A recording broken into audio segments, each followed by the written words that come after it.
Bismillahirrahmanirrahim. Assalamualaikum warahmatullahi wabarakatuh.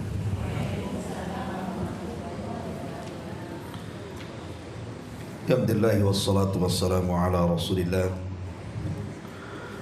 wa ala alihi wa sahbihi wa mawalah wa la hawla wa la quwata illa billahi wa ba'du. Baik, kita langsung saja kita mengkaji surah Al-Baqarah pada ayat ke-204. A'udzubillahi minasyaitonirrajim. Bismillahirrahmanirrahim. Wa minan nasi may yu'jibuka qawluhu fil hayati dunya wa yushhidullah ala ma fi qalbihi wa huwa aladul khisam. Wa idza tawalla sa'a fil ardi liyufsida fiha wa yuhlikal hartha wan nasl wallahu yuhibbul fasad. Wa idza qila lahu ittaqillaha akhadathu al-'izzatu bil 'ithmi fahasbuhu jahannam wa la bi'sal mihad. Di antara sebagian manusia ada yang pembicaraannya tentang kehidupan dunia sangat mengagumkan dirimu wahai Muhammad,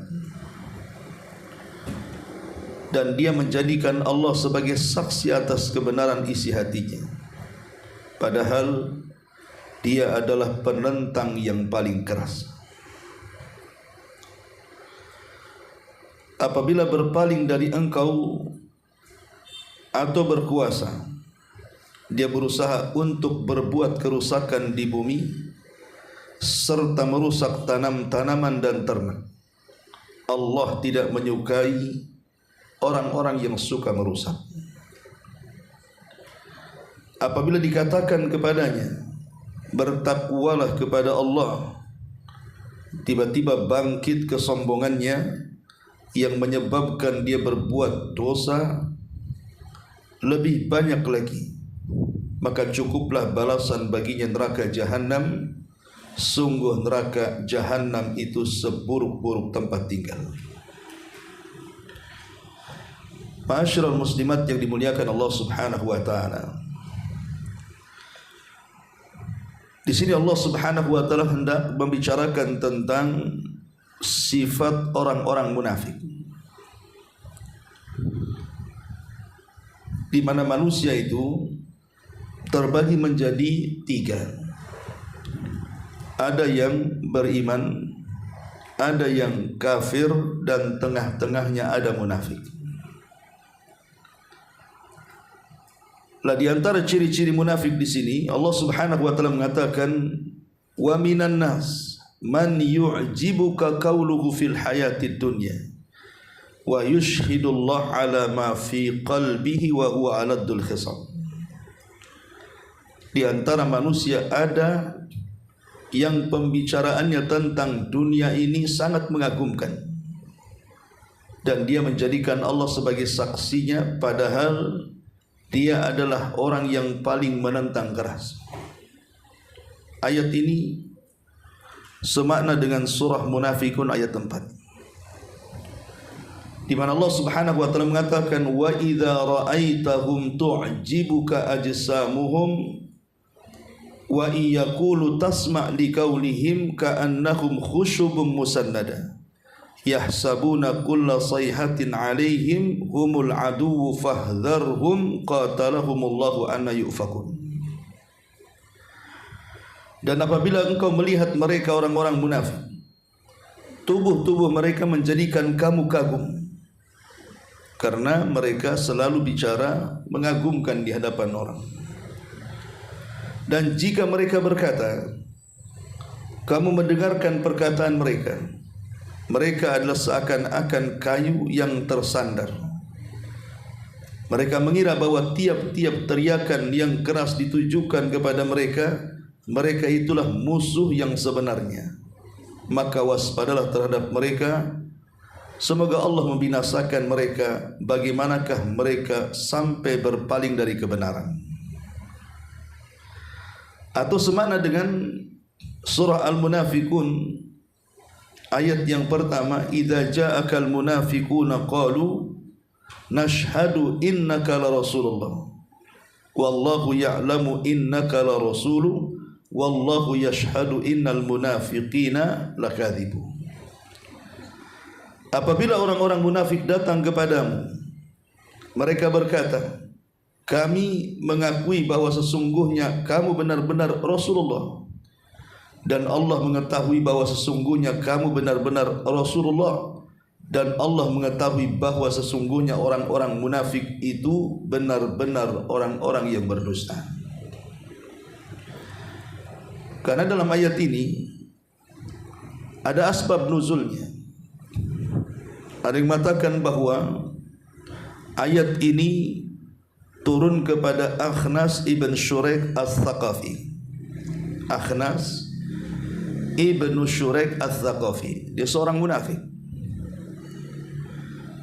Jadi kalau dia datang kepada Nabi SAW selalu memuja-muji Nabi SAW. Biasa orang-orang munafik menjilat. Dia kalau datang kepada Rasul, tidak ada ucapannya kecuali hanya pujian dan pujian saja. Tapi sebenarnya di belakang Nabi SAW isi hatinya penuh dengan kebencian dan kedengkian kepada Nabi. Di depan lain, di belakang lain. Itulah orang munafik. La ilaha ula wa la ilaha ula. Tidak masuk kepada orang-orang yang beriman, tidak juga menjadi kafir. Dia tengah-tengah. Nah, di sini Allah mengatakan wa minan nas, dan min di sini maksudnya sebagian. Tidak semua manusia. Alhamdulillah. Tidak semua manusia jadi munafik, hanya sebagiannya saja. Man yu'jibuka, ada yang mengagumkan kauluhu, kata-katanya fil hayatid dunya. Sebagian para ulama mengatakan maksudnya orang-orang munafik itu kalau cerita dunia paling ahli, tapi kalau cerita soal akhirat paling non. Maksudnya kauluhu fil hayatid dunya di sini. Jadi ciri-ciri orang munafik itu kalau cerita dunia luar biasa. Entah cerita bisnis, entah cerita pengalaman dia berjalan ke sana kemari, entah cerita kekayaan, pokoknya cerita dunia dia mahirnya. Tapi kalau cerita akhirat dia tidak tahu apa-apa tuh. Itu maksudnya qauluhu fil hayatid dunya. Wa yushhidullah ala ma fi qalbi, dan dia menjadikan Allah sebagai saksi atas kebenaran isi hatinya. Maksudnya orang-orang munafik itu suka bersumpah. Kalimat yushhid di sini artinya bersumpah. Kebiasaan orang munafik itu suka bersumpah, tetapi sumpah mereka itu di atas kedustaan. Dan ingat bahwa bersumpah untuk sebuah kedustaan dan dia tahu itu dusta, itu disebut ghamus dalam bab sumpah. Ghamus itu artinya menjerumuskan atau menenggelamkan pelakunya ke dalam neraka. Sumpah yang menenggelamkan pelakunya ke dalam neraka disebut halif al-ghamus namanya. Maksudnya halif al-ghamus itu orang yang bersumpah yang menenggelamkan orangnya ke dalam neraka adalah orang yang bersumpah atas nama Allah untuk kedustaan dan dia tahu itu dusta. Ini bahaya. Seperti mamanya seseorang mengatakan, demi Allah saya tidak begini dan begitu. Dia tahu kalau dia melakukannya, tapi dia mengingkarinya. Itulah alamatul munafikin yang disebutkan oleh Nabi SAW, bahwa alamatul munafikina thalathun. Idza haddatha kadzab. Kalau dia bicara suka dusta. Bahkan dustanya orang-orang munafik itu seperti iblis. dengan membawa-bawa sumpah atas nama Allah Subhanahu wa taala untuk kedustaan. Iblis kan begitu ketika dia menggoda Nabi Adam alaihi salatu wassalam dengan was-was biasa, tidak mempan. Akhirnya kemudian iblis pun mulai dengan cara bersumpah. Makanya Allah mengatakan wa qasamahuma inni lakuma laminan nasihin. Iblis pun bersumpah di hadapan Adam dan Hawa bahwa dirinya adalah seorang pemberi nasihat.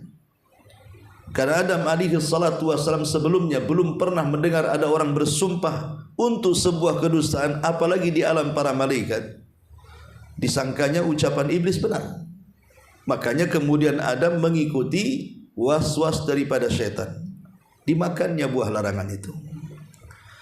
Lah orang-orang munafik kurang lebih seperti itu. Jadi mereka mengambil nama-nama Allah Subhanahu wa taala dijadikan sumpahnya, tetapi bukan untuk menguatkan kejujuran, tapi untuk menguatkan kedustaan, dan dia tahu dia sedang berdusta. Inilah orang-orang munafik. Wa yushhidullah ala ma fi qalbihi. Dan dia menjadikan Allah sebagai saksi atas kebenaran isi hatinya. Maksudnya dia menggunakan sumpah atas nama Allah untuk membenarkan kedustaannya. Tetapi Allah mengatakan wa huwa aladdul khisam. Sementara dia orang munafik itu adalah penentang yang paling keras terhadap Islam. Karena memang orang munafik itu secara definisi sendiri, munafik itu artinya kan menampakkan keislaman, menyembunyikan kekufuran. Dia tampakkan keislamannya, tapi dia sembunyikan kekufurannya. Sehingga disebut munafik itu karena diambil dari kata-kata nafak. Nafak itu artinya lubang yang mengarah ke sebuah tempat, yang kemudian masuk dari satu lubang, keluar dari lubang yang lainnya. Itulah munafik, masuk Islam lewat lubang lisannya, tapi keluar dari Islam lewat lubang hatinya. Tampaknya lisannya seolah-olah dia muslim, tetapi hatinya menyembunyikan banyak kekufuran dan kebencian kepada Islam. Itu disebut wa huwa aladdul khisam. Padahal dia adalah orang yang paling menentang dan yang paling keras penentangannya. Ma'asyiral muslimat yang dimuliakan Allah Subhanahu wa taala, orang-orang munafik di zaman Nabi itu terjadi pada periode Madinah. Karena di Mekah itu selama 13 tahun tidak ada orang munafik. Di Mekah itu cuma ada dua kelompok saja, mukmin dan musyrik, atau mukmin dan kafir. Kenapa di Makkah itu kok tidak ada orang munafik? Karena kita tahu bahwa sebab orang menjadi munafik itu dikarenakan Islam kuat. Tapi kalau Islam lemah, tidak perlu lagi jadi munafik, jadi kafir sajalah. Karena Islam lagi lemah. Lah, begitulah di Makkah Islam lagi lemah, makanya tidak ada orang munafik, semua kafir. Lah ketika kemudian Nabi SAW hijrah dari Mekah ke Madinah, mulai menguat Islam di sana, apalagi setelah pertempuran Badar dimenangkan kaum muslimin, mulailah kemudian orang-orang kafir ini, kalau dia tetap di atas kekafirannya, maka terancam nyawa, jiwa dan keluarga serta hartanya.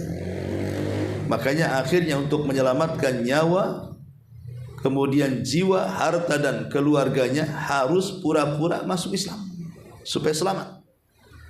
Makanya di Madinah akhirnya terpecah manusia yang tadinya di Mekah hanya dua kelompok muslim dan kafir, bertambah satu kelompok lagi namanya munafik. Ma'asyiral muslimat yang dimuliakan Allah Subhanahu wa taala. Kemudian di sini Allah Subhanahu wa taala mengatakan wa idza tawalla sa'a fil ardi liyufsida fiha wa yuhlikal hartha wan nasl wallahu yuhibbul fasad. Apabila berpaling dari engkau atau berkuasa, maka dia berusaha untuk berbuat kerusakan di permukaan bumi serta merusak tanam-tanaman dan ternak-ternakan dan Allah tidak suka dengan kerusakan. Ma'asyiral muslimat yang dimuliakan Allah Subhanahu wa taala, inilah di antara bahaya orang munafik. Mereka selalu melakukan kerusakan di permukaan bumi. Anehnya, setiap kali mereka melakukan kerusakan, mereka menganggap mereka sedang memperbaiki. Wa idza qila lahum la tufsidu fil ardi qalu innama nahnu muslihun. Jadi kalau dikatakan kepada orang munafik, jangan kalian merusak, justru mereka berkilah dan mengatakan, kami tidak sedang merusak, kami sedang memperbaiki.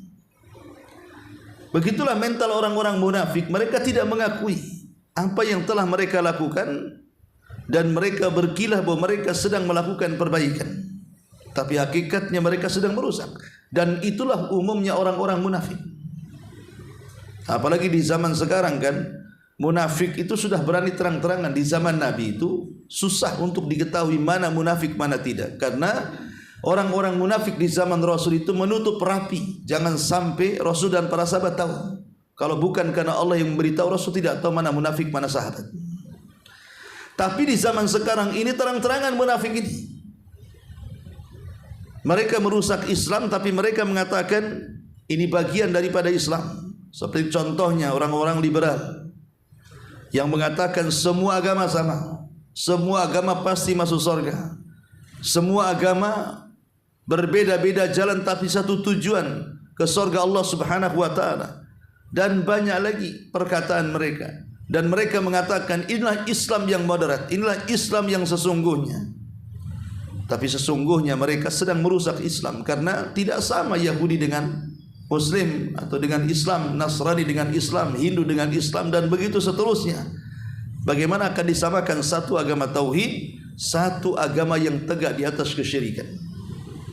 Tidak sama orang yang mengatakan Uzair anak Allah, Isa anak Allah, malaikat-malaikat putra Allah, dengan orang yang mengatakan Qul huwallahu ahad, Allahus samad, lam yalid walam yulad walam yakul lahu kufuwan. Tidak akan sama. Bagaimana akan disamakan? Yang satunya menetapkan bagi Tuhan anak, yang satu mengingkari bahwa Tuhan beranak. Ma'asyiral muslimat yang dimuliakan Allah Azza wa Jalla. Atau terang-terangan orang yang mengatakan bahwa kita ini bebas memilih semua agama. Mau Islam boleh, mau Yahudi boleh, mau Hindu boleh, Buddha boleh, terserah, kita ini bebas. Lah, kata-kata seperti ini merusak. Karena bagaimanapun Allah mengatakan inna dina indallahil Islam. Agama yang paling diridhai Allah itu hanya di sisi Allah itu hanya Islam saja.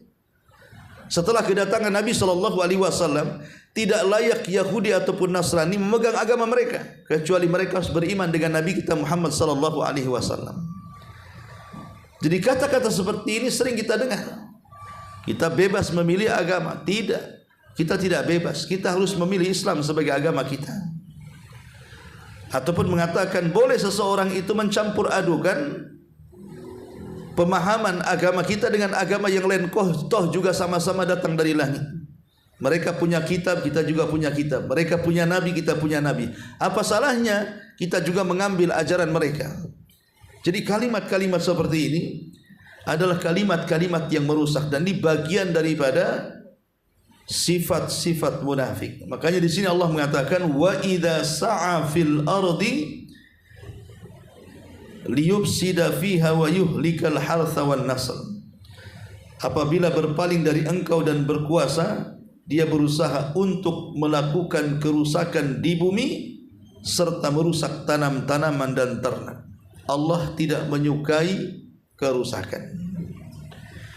Kemudian Allah Subhanahu wa taala mengatakan wa idza qila lahu taqillah. Apabila dikatakan kepada mereka orang-orang munafik, bertakwalah kepada Allah, bertobatlah, bertakwalah, takutlah, salat, pokoknya dinasihati, ya.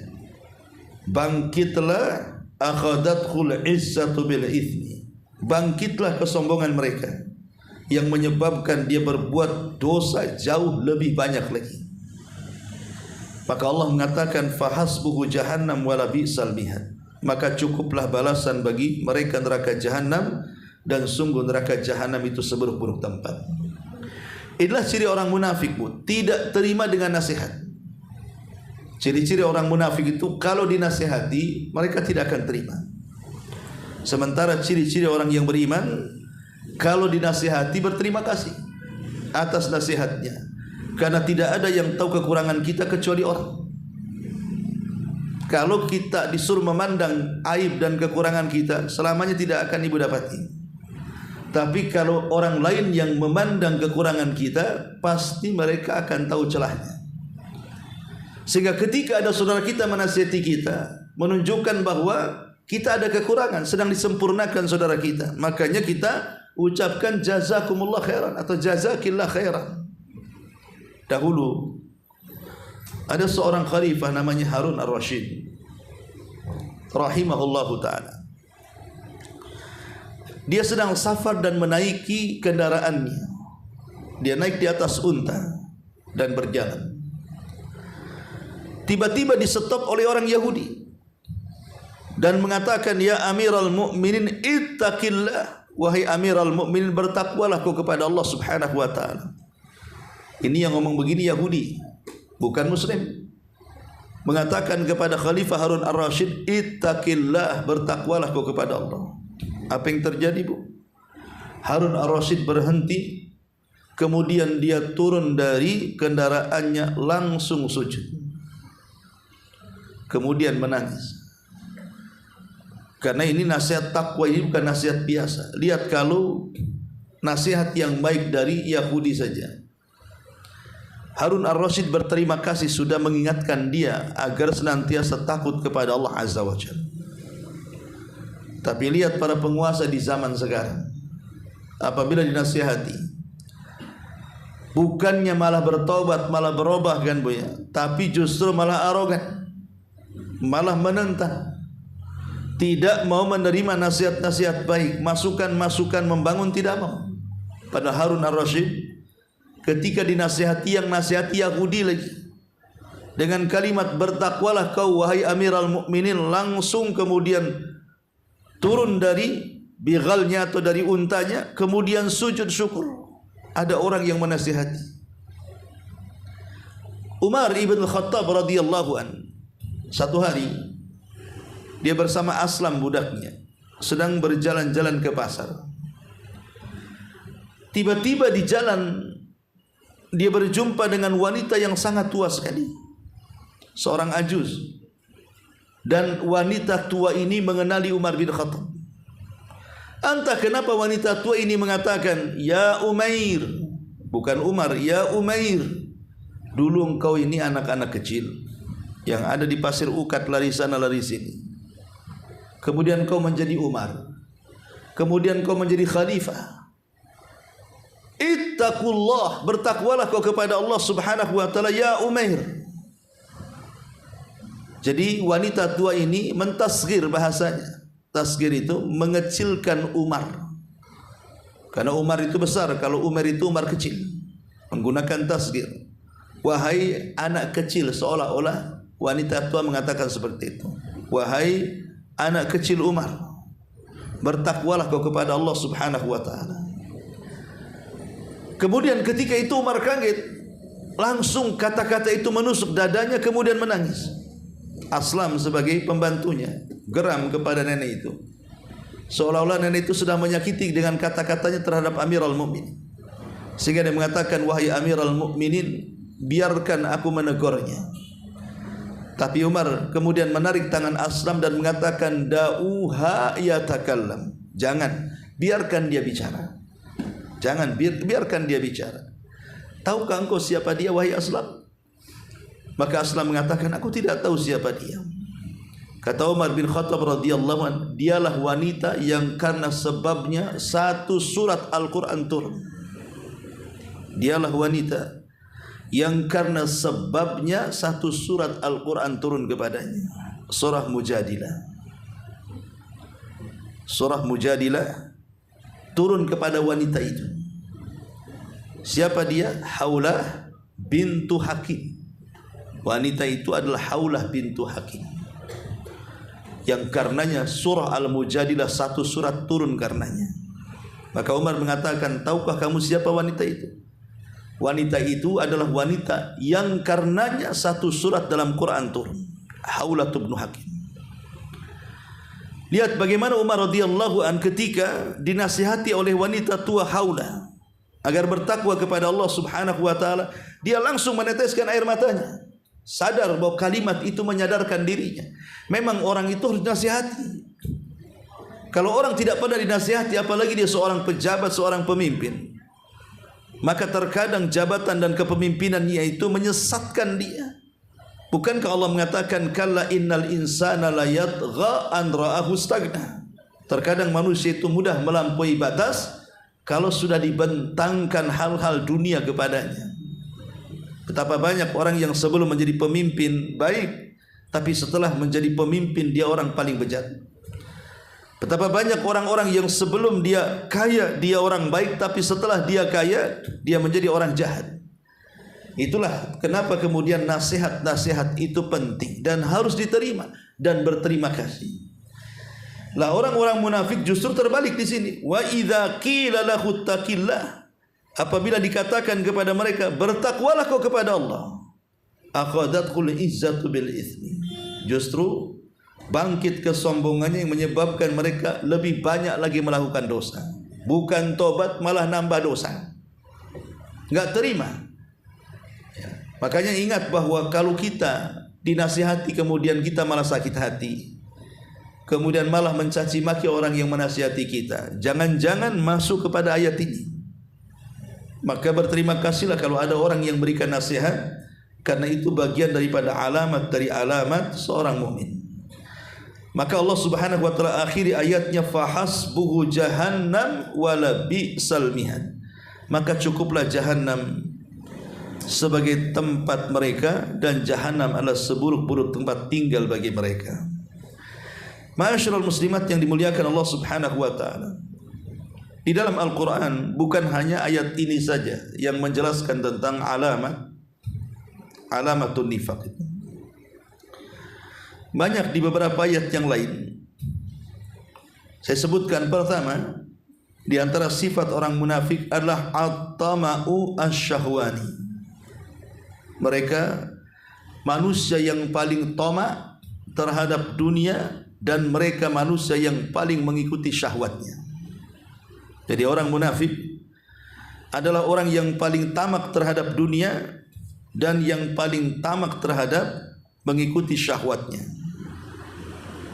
Dan itu disebutkan dalam surah Al-Ahzab 32. Kemudian juga di antara sifat munafik yang merusak adalah at-takabbur wal istikbar. Sombong dan merasa besar kepala.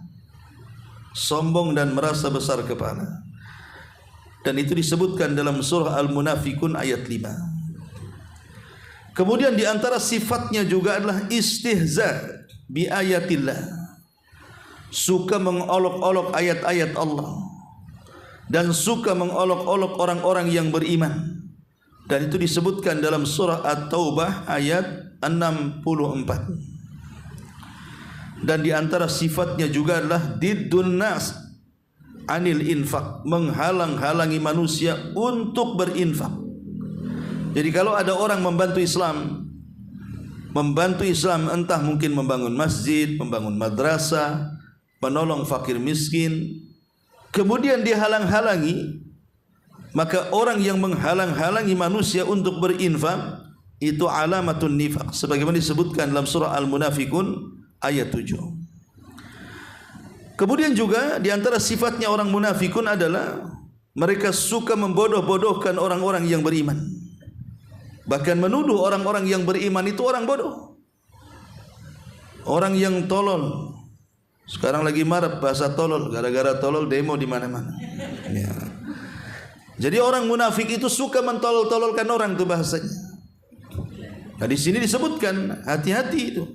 Kalau bahasanya suka menganggap orang itu tolol, bodoh, gak berakal dan begitu seterusnya, maka ini ucapan orang-orang munafik. Makanya hati-hati, gara-gara ucapan itu bisa membangkitkan amarah orang. Saya kira orang yang mengucapkannya, dia tidak akan sadar bahwa akan terjadi seperti itu kepada dirinya kan. Dia nggak tahu kalau dia itu akan seperti itu. Tapi begitulah Allah Subhanahu wa taala. Terkadang bisa membalikkan keadaan. Qulillahumma malikal mulki tu'til mulka man tasha wa tanzi'ul mulka mimman tasha wa tu'izzu man tasha wa tudhillu man tasha biyadikal khair. Allah lah yang memberikan kerajaan, Allah juga yang mencabutnya. Allah yang memberikan kemuliaan, Allah juga yang mencabutnya. Allah bisa mencabut dalam seketika.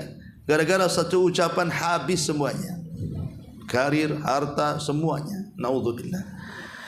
Sebagaimana disebutkan dalam surah Al-Munafiqun surah Al-Baqarah ayat 13. Kemudian juga di antara sifat munafik adalah mereka lebih loyal kepada orang-orang kafir dibandingkan orang-orang yang beriman. Sebagaimana disebutkan dalam surah An-Nisa ayat 138 dan 139. Dan di antara sifat-sifat orang munafik adalah at-tarabus bil mu'minin, mengintai kelemahan orang-orang yang beriman. Kemudian menginformasikan kelemahan ini kepada musuh-musuhnya. Sebagaimana disebutkan dalam surah An-Nisa 141. Kemudian di antara sifat orang munafik adalah mukhada'atullah, menipu Allah. Padahal mereka yang tertipu dan mereka malas untuk melakukan ibadah kepada Allah Subhanahu wa taala sebagaimana disebutkan dalam surah An-Nisa 142. Di antara juga sifat munafikin adalah at-tadubdub wat-taraddud. Bingung, tidak punya pendirian. Tidak gabung dengan orang yang beriman, ya tidak jadi orang kafir juga. Tidak ke sana, tidak kemari. Sebagaimana disebutkan dalam surah An-Nisa ayat 143. Di antara sifat orang-orang munafik juga adalah merusak di antara orang-orang yang beriman. Merusak persaudaraan yang sudah terwujud di antara orang beriman, merusak keluarga orang-orang Islam, merusak orang-orang yang beriman. Sebagaimana disebutkan dalam surah At-Taubah ayat 47. Dan di antara sifatnya juga suka bersumpah dengan sumpah yang dusta. Sebagaimana disebutkan dalam surah At-Taubah 56. Kemudian juga di antara sifat munafikin, mereka suka dipuji. Sesuatu yang mereka tidak lakukan. Mereka suka pujian dan suka dengan pujian manusia. Padahal sebenarnya mereka tidak layak untuk dipuji. Tapi mereka suka pujian.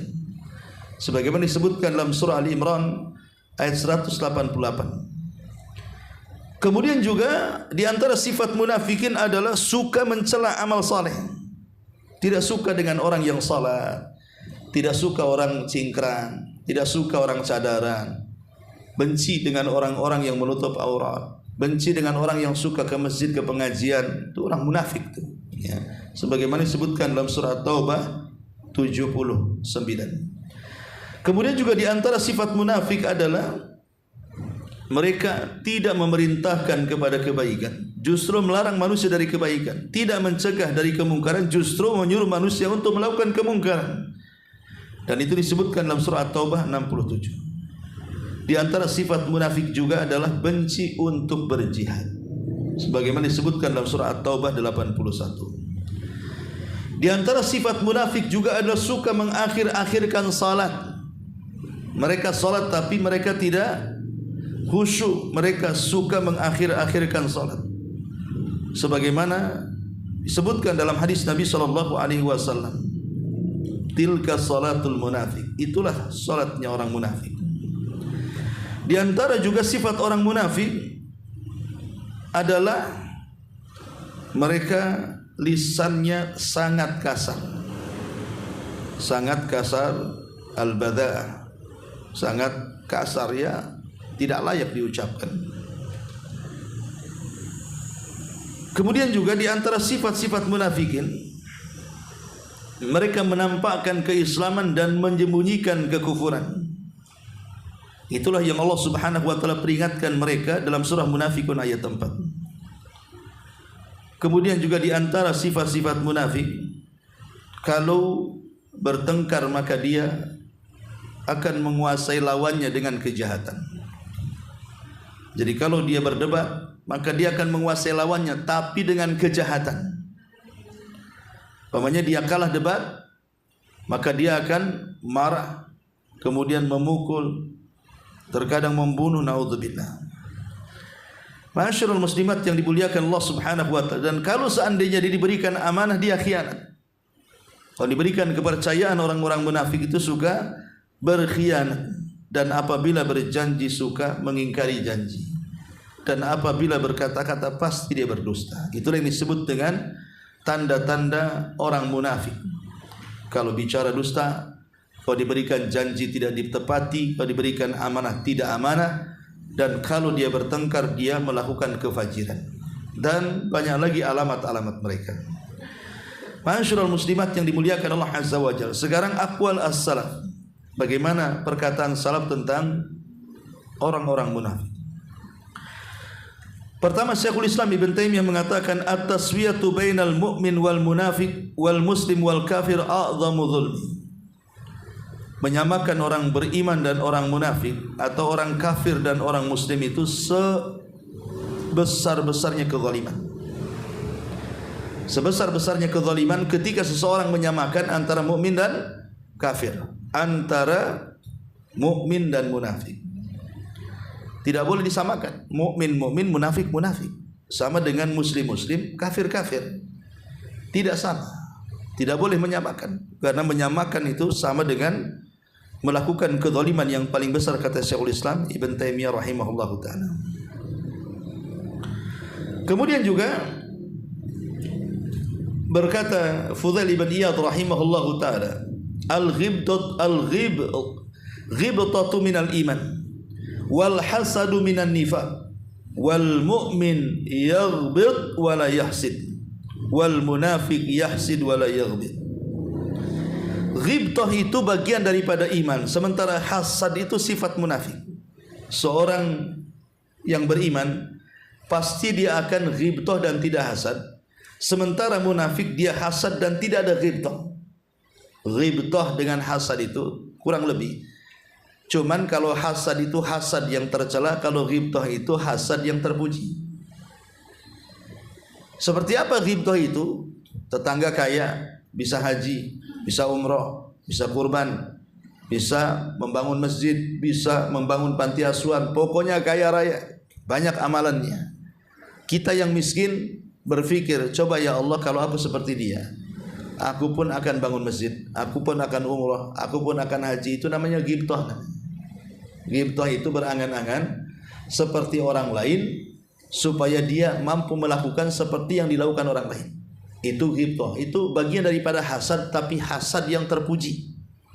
Karena hasad yang tercela itu, dia mengangan-angani harta orang lain, bukan ingin seperti orang lain, tapi ingin hartanya pindah sama dia. Nah, itu yang dikatakan hasad. Lah orang yang beriman itu ghibtah, orang munafik itu hasad. Ya, itu katanya Fudail ibn Iyad rahimahullahu taala. Jadi kalau seandainya kita memandang orang, tidak suka orang senang, tidak suka orang kaya, tidak suka orang sukses, ini hati-hati, itu nifak namanya. Tapi kalau seandainya dia senang saudaranya kaya, dia senang saudaranya sukses, kemudian dia mengatakan, ya Allah, aku juga berikanlah sukses seperti yang Allah kau berikan kepada dia, itu namanya ghibtah. Ini dikatakan oleh Fudail ibn Iyad. Kemudian juga berkata Fudail ibn Iyad dalam perkataan yang lain, al-mu'min yastur wa ya'id wa yansah wal fajir wal munafiq yahtak wa yu'ayyir wa yubshi. Kata Fudail ibn Iyad, orang yang beriman itu suka menutup aib saudaranya, suka menasihati saudaranya, dan suka memberikan arahan kepada saudaranya. Sudah ditutup aibnya, dinasihati dan diarahkan. Tapi orang munafik suka membongkar aib saudaranya, mencacati aib saudaranya, dan menyebar aib saudaranya. Itulah bedanya orang mukmin munafik. Jadi kalau orang mukmin, kalau saudaranya punya kesalahan, dia akan tutup kesalahannya. Bukan hanya ditutup, dinasihati dan diarahkan, supaya dia menjadi lebih baik lagi dan bertobat. Dan orang tidak tahu kesalahan dia supaya tidak malu. Sebab satu aib saja terbongkar, malunya naudzubillah orang itu. Kemudian orang munafik, kata Fudail ibn Iyad, sukanya justru tidak menutup aib, membongkar aib. Bukan hanya dibongkar, tetapi juga diburuk-burukan dan disebar-sebarkan. Maka hati-hati, ini ciri-ciri munafik namanya. Ya, suka membongkar aib saudaranya, menjelek-jelekan, bahkan sampai menyebarkan, auzubillah. Kemudian berkata Sumaid ibn Ajlan al-Basri rahimahullahu ta'ala, al-munafiq yabki min ra'si fa amma min qalbihi fala. Orang munafik kalau menangis hanya sebatas di kepala, tidak sampai ke hati. Berarti tangisan pura-pura namanya. Orang munafik itu pandai melakukan acting. Jadi kalau nampak menangis mendengarkan Quran, mendengarkan wejangan, nasihat, ya betul, tapi sebatas di kepala saja, tidak sampai ke hati tangisannya. Makanya terkadang sadarnya sebentar, kemudian tidak sadarnya lama. Kemudian juga disebutkan oleh Abu Salih rahimahullahu ta'ala, al-mu'min yu'ashiruka bil ma'ruf wa yadulluka ala salahi dinik wa dunyak, wal munafiq yu'ashiruk bimumadahati wa yadulluka ala ma tashtahihi wal ma'sum man farraqa baina halaini. Berkata Abu Salih rahimahullahu ta'ala, seorang yang beriman, orang mukmin, kalau mereka menggauli dirimu, bergaul dengan kamu, berteman dengan kamu, maka mereka berteman dengan kebaikan dan pasti akan menunjukkan kepada kebaikan agama dan akhirat, kebaikan dunia dan akhirat. Jadi orang yang beriman itu kalau bergaul, berkawan dengan kita, maka dia akan baik dengan kita dan berusaha menasihati kita untuk menyelamatkan dunia kita dan akhirat kita. Tapi orang munafik, kalau dia bergaul dengan kita, maka sebaliknya, orang munafik itu, maka mereka bergaul dengan tidak baik dan mereka akan mengikuti syahwat untuk merusak dunia dan akhirat kita. Diajaknya kita mabok, judi dan begitu seterusnya. Nah, ini diantara juga termasuk sifat-sifat munafik, kata Abu Salih. Kemudian juga dikatakan oleh Imam Ibnul Qayyim rahimahullahu ta'ala bahwa sifat munafik ini terkadang tampak dari wajah-wajah dan falatatul lisan. Jadi terkadang kita bisa mengetahui si fulan munafik, si fulan tidak munafik itu pertama dari wajahnya, kata Imam Abdul Qayyim. Nampak ketidaksukaan dengan kita. Kemudian dari lisannya. Terkadang lisannya itu cacian, makian, hinaan, gibahan dan begitu seterusnya. Dan Imam Ghazali rahimahullahu ta'ala mengatakan bahwa man ahsanal qawla wa asa'al amala kana munafiqah. Siapa yang baik ucapannya tapi jelek amalannya, itulah munafik. Ucapannya bagus tapi amalannya buruk, itulah munafik. Ya. Wallahu a'lam. Ini diantara perkataan ulama tentang seputar nifaq. Baik, sampai di sini. Sebelum saya tutup, silakan kalau ada yang bertanya.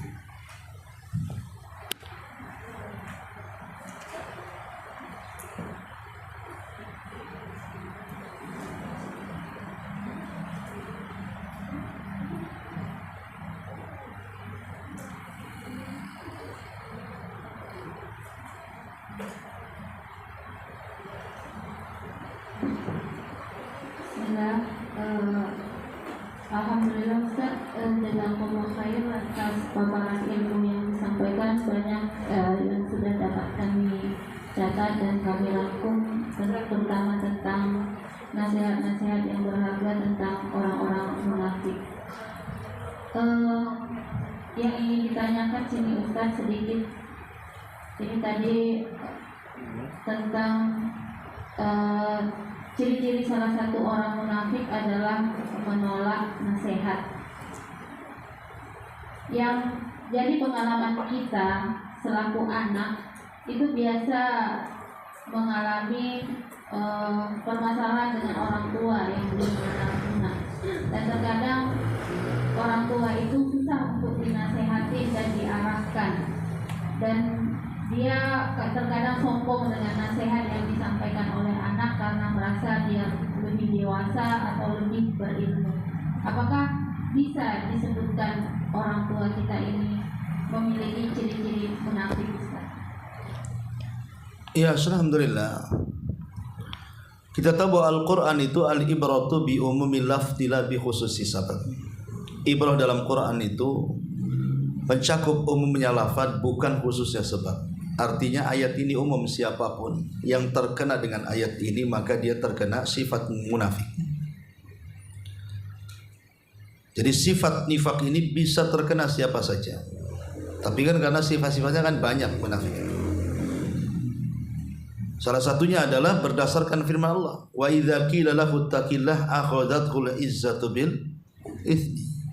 Kalau dikatakan kepada mereka bertakwa kepada Allah, berubah, salat, jangan melakukan dosa, kau sudah tua, dan begitu seterusnya. Malah kemudian sombong, marah, menolak nasihat, dan begitu seterusnya. Iya, dia termasuk orang tua yang memiliki sifat nifak. Memiliki sifat nifak. Tetapi apakah dia munafik khalis? Ya lain lagi ceritanya. Ya, karena munafik khalis ataupun murni munafik itu kalau terkumpul beberapa sifat. Ya, kalau satu saja, ya dia terkena sifat munafik itu saja. Tapi apakah dia munafik? Ya, ini dibawa kemana kalimat nifak ini? Karena kan ada dua macam munafik itu. Ada yang pertama yang paling bahaya disebut munafik al-i'tiqad. Itu bisa kufur. Bahkan nerakanya lebih dalam dibandingkan orang kafir. Munafik i'tiqad ini, munafik keyakinan. Inilah yang terjadi di zaman Nabi.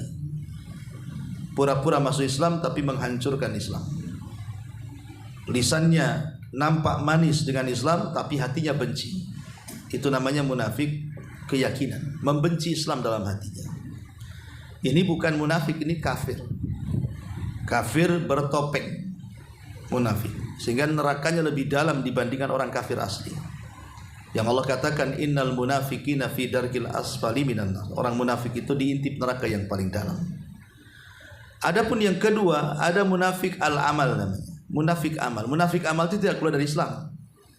Munafik amal itu tidak mengeluarkan pelakunya dari Islam, tapi dia terkena sifat munafik. Seperti kalau ngomong dusta, kalau berjanji khianat, dikasih amanah tidak amanah, kalau berdebat justru dia ingin menang sendiri, atau tadi dinasihati malah melawan, dan begitu seterusnya. Nah, itu namanya tersifati dengan sifat nifak amali, tidak mengeluarkan dari Islam, tapi dia sombong dengan kebenaran.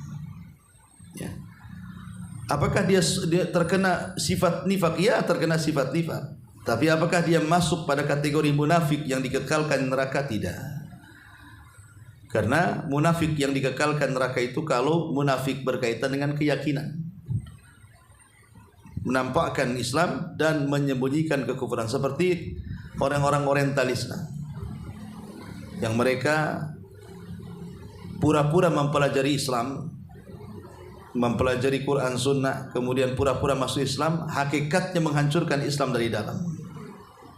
Orang-orang orientalis seperti inilah, ini munafik i'tiqad namanya. Mereka para pemberontak, para mata-mata.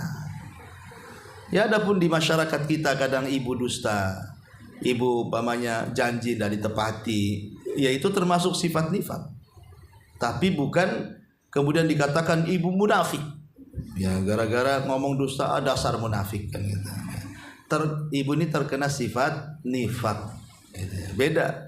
Terkena sifat nifak dengan ibu ini munafik, beda. Kalau munafik kan bulat-bulat tuh. Kalau sifat kan bagian kecilnya saja. Wallahu a'lam. Ini ada pertanyaan masuk, Ustaz. Assalamualaikum Ustaz, barakallahu fiik. Semoga Ustaz dan keluarga selalu dalam lindungan Allah Subhanahu wa taala. Amin. Begini Ustaz, apakah orang tua saya itu makbul laknatnya? Saya memiliki orang tua yang susah untuk dinasehati dan dia masih merokok. Sepertinya orang tuanya laki-laki, Ustaz. Dan ketika dia meminta uang, saya tidak memberi, maka ayah saya itu selalu melaknat dan mengatakan saya anak durhaka. Padahal tujuan saya agar dia tidak terkena penyakit.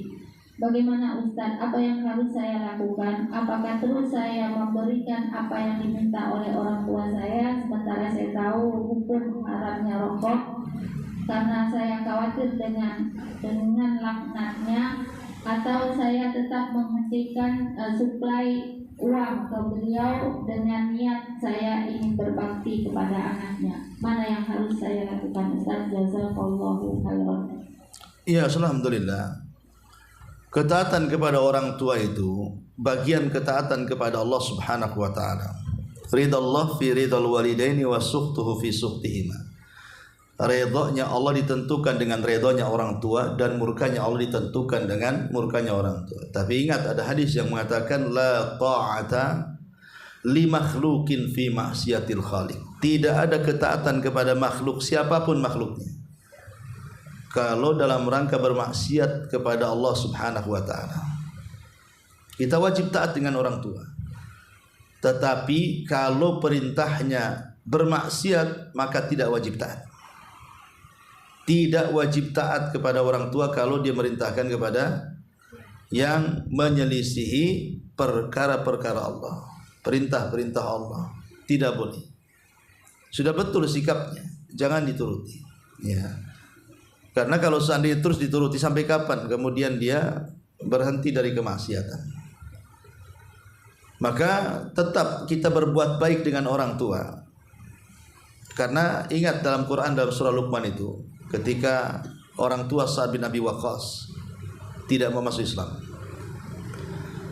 sampai kemudian mengancam untuk bunuh diri kalau Sa'ad ini tidak masuk ke dalam agama nenek moyangnya kembali. Tapi Sa'ad tidak mau, sampai turun surah Luqman, wa in jahadaka ala an tusyrika bima laysa laka bihi ilmun fala tuti'huma wa sahibhuma fid dunya ma'rufa. Kalau orang tua memerintahkan kamu untuk melakukan kesyirikan, jangan kau taati, tetapi tetaplah berbuat baik dengan orang tua sebaik mungkin, sekalipun mereka kafir.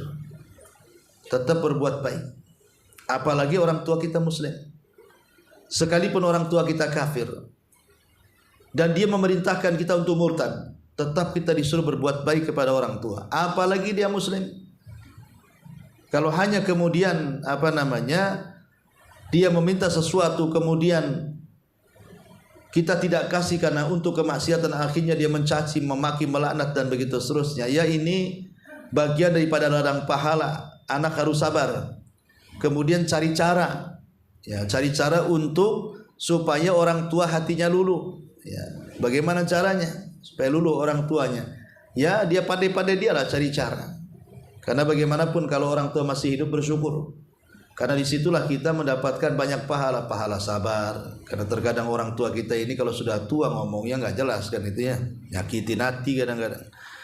Nah, kemudian juga di situ kita dapat selain pahala sabar juga pahala syukur, kita bisa berbuat baik. Orang tua kita masih dapat. Jadi banyak pahala yang didapati bagi orang tua yang masih hidup. Bersyukur kalau masih orang tua masih hidup. Ya, walaupun dia jahat, walaupun dia ahli maksiat, justru itu ladang pahala bagi anak tuh. Bagaimana caranya seorang anak bisa memperbaiki orang tua, itu PR dia. Karena semakin orang anak berpikir keras untuk memperbaiki orang tuanya, maka semakin dekat dia dengan surganya. Karena dia ada niat baik untuk mengajak orang tuanya ke surga masalahnya.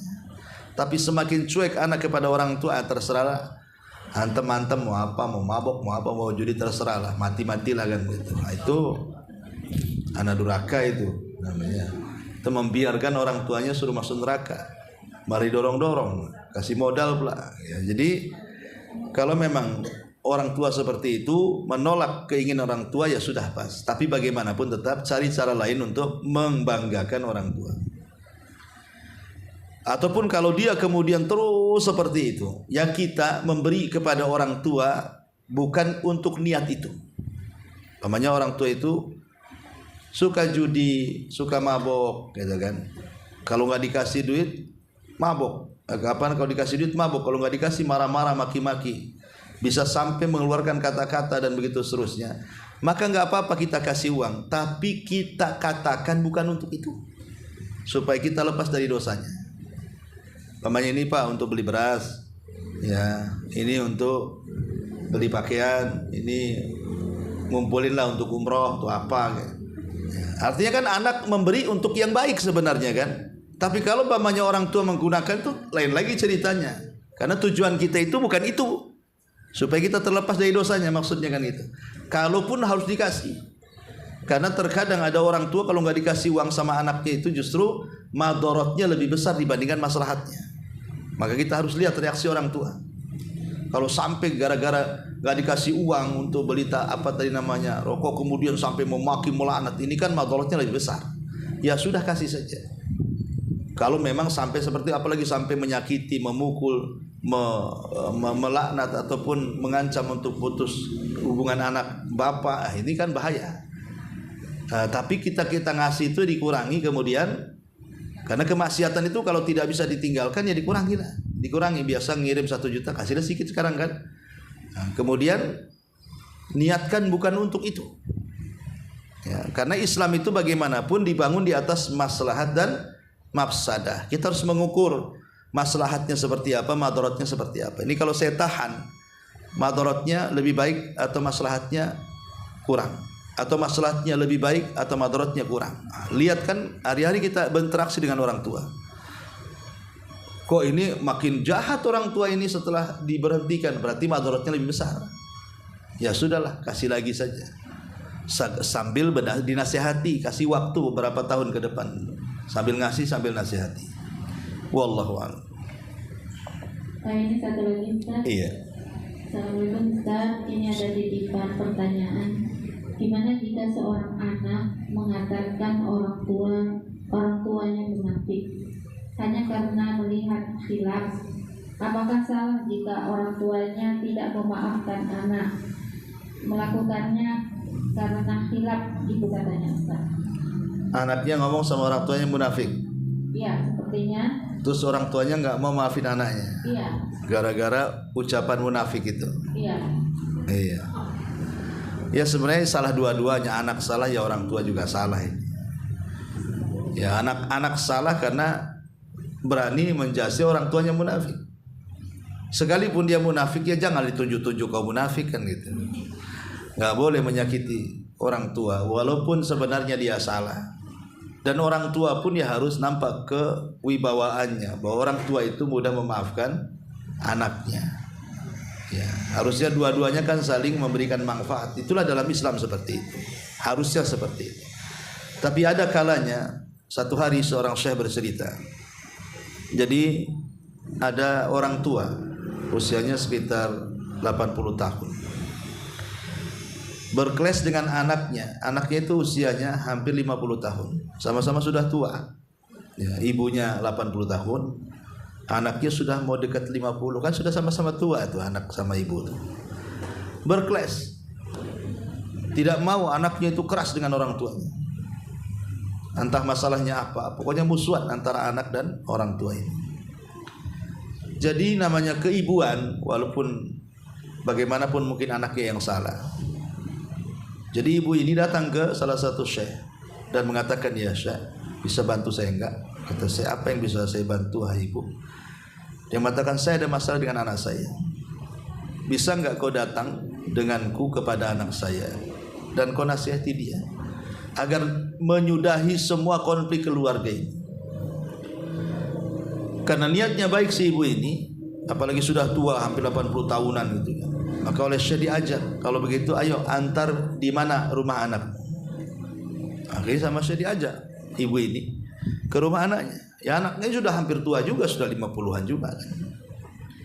Ketika ketemu, ibunya minta maaf agar disudahi konflik keluarga. Tapi anaknya ini entah kenapa, apa mungkin karena ada perkara yang menyakiti dia, akhirnya anak ini bukannya memaafkan kesalahan orang tuanya, malah mencaci, memaki dan mengusirnya. Makin sakitlah hati orang tua. Niat baik minta maaf, tetapi kemudian justru malah mendapatkan cacian makian. Maka dia hanya bisa menangis. Ya. Tapi karena tidak tahan dicaci maki, niat baik malah dicaci maki, terucaplah kalimat doa yang tidak baik dan mengatakan, ya Rabb, karena anakku sudah merobek hatiku, dan sudah membakar lubuk hatiku, maka robek dan bakarlah hatinya. Kemudian pergi sama Syekh ini. Padahal Syekh sudah berusaha nasihati anak itu, tapi anak itu memang sudah keras kepala, sudah kerasukan setan atau apa mungkin ya, mau maafkan orang tuanya. Lah selang beberapa hari dari peristiwa itu, disitulah anak laki-laki ini tiba-tiba mengalami sakit dada yang luar biasa, panas seolah-olah terbakar, pokoknya tidak bisa tidur beberapa hari, dadanya kayak ada api terbakar gitu ya. Maka dia teringat dengan ucapan orang tuanya sebelum pergi, karena engkau sudah membakar hatiku, maka semoga Allah bakar hatimu juga kan. Akhirnya dia baru teringat ucapan orang tuanya, langsung mendatangi rumah orang tuanya hendak minta maaf. Tapi orang tuanya tak mau memaafkan, sekarang terbalik. Ya. Tutup rapat pintunya, tidak mau. Akhirnya anak ini bingung, datang ke Syekh yang ngantar kemarin, minta agar Syekh ini datang kepada orang tua memaafkannya. Akhirnya Syekh ini berusaha membujuk, namanya orang sudah tua, digituin ya mungkin juga nggak terima kan itu. Tapi dengan kebaikan Syekh ini, kepiawaian dia merayu orang tua, akhirnya ikut memaafkan. Sejak itulah pas orang tuanya maafkan, hilang tuh perasaan sakit di dada anak itu, yang terasa panas seolah terbakar. Nah ini satu gambaran di masyarakat Arab kan. Terkadang di sana saja seperti itu, ada anak yang berkonflik dengan orang tuanya dan tidak memaafkannya. Itu di sana gitu ya. Yang jelas banyak para ulama, ada Mekah, ada Madinah di sana kan. Apalagi di tempat kita yang jauh dari Mekah, yang jauh dari ulama, yang mungkin konflik antara anak dan orang tua itu sudah terbiasa. Bahkan sampai memutus silaturahim, bahkan sampai tidak mau berhubungan. Bahkan lebih daripada itu sampai menyakiti, bahkan sampai membunuh, naudzubillah. Ya, makanya saya nasihati kepada ibu tadi ya kalau memang dia telah tersakiti gara-gara munafik, apalagi alasan anaknya sudah jelas khilaf. Kata anaknya kan khilaf, dia mengatakan seperti itu. Ya sudah, terima saja alasannya. Karena kan anaknya sudah ngaku salah, dia mengatakan khilaf, ya sudah khilaf. Artinya maafkanlah, jangan sampai tidak dimaafkan. Boleh jadi terkadang setelah konflik seperti ini Allah akan mencarikan jalan keluarnya justru terkadang hubungannya akan jauh lebih baik dibandingkan sebelumnya. Wallahu a'lam.